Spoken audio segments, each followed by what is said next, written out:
Coronavirus, voici comment la Corée du Sud gère les personnes mises en quarantaine.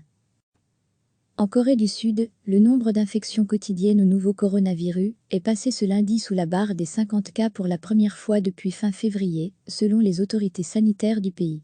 Le bilan total d'infections dans le pays est désormais de 10 284 cas. Au total, 186 personnes ont perdu la vie dans les complications résultant du Covid-19. Les autorités sud-coréennes tentent à tout prix de stopper la propagation du virus dans la capitale Séoul, où la population est plus dense et où les équipements médicaux pourraient venir à manquer. Ces dernières semaines, la Corée du Sud a été citée en exemple, campagne massive de dépistage, isolement des personnes infectées et traçage technologique pour retrouver puis tester les gens avec qui elles ont été en contact. Dans cette vidéo, le gouvernement sud-coréen explique comment doit se passer l'auto-quarantaine. Quand un nouveau cas de contamination est diagnostiqué lors du dépistage, la personne infectée reçoit un SMS qui l'en informe. Grâce à la géolocalisation, les personnes qui ont été au même endroit qu'une personne infectée sont prévenues par leur GSM qu'elles doivent se soumettre à une auto-quarantaine. Si elles ne respectent pas cette quarantaine, elles sont passibles d'une peine de travaux forcés ou d'une amende. À lire aussi toutes les infos sur le coronavirus. Le cas de chaque personne qui est en quarantaine est géré individuellement par un fonctionnaire.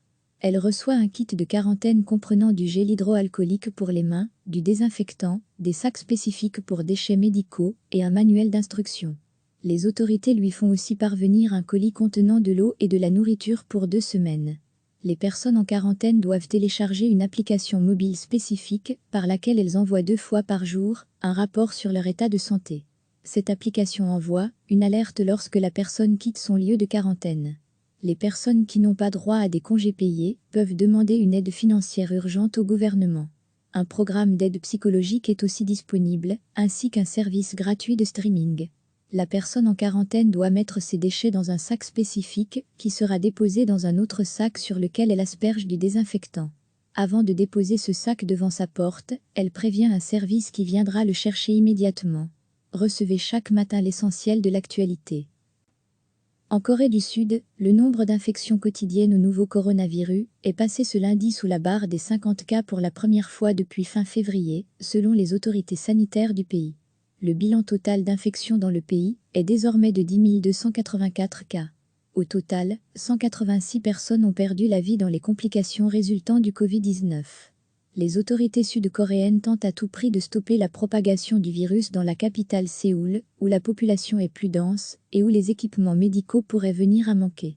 Ces dernières semaines, la Corée du Sud a été citée en exemple, campagne massive de dépistage, isolement des personnes infectées et traçage technologique pour retrouver puis tester les gens avec qui elles ont été en contact. Dans cette vidéo, le gouvernement sud-coréen explique comment doit se passer l'auto-quarantaine. Quand un nouveau cas de contamination est diagnostiqué lors du dépistage, la personne infectée reçoit un SMS qui l'en informe. Grâce à la géolocalisation, les personnes qui ont été au même endroit qu'une personne infectée sont prévenues par leur GSM qu'elles doivent se soumettre à une auto-quarantaine. Si elles ne respectent pas cette quarantaine, elles sont passibles d'une peine de travaux forcés ou d'une amende.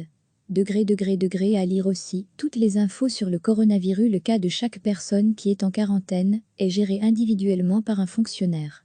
Elle reçoit un kit de quarantaine comprenant du gel hydroalcoolique pour les mains, du désinfectant, des sacs spécifiques pour déchets médicaux et un manuel d'instruction.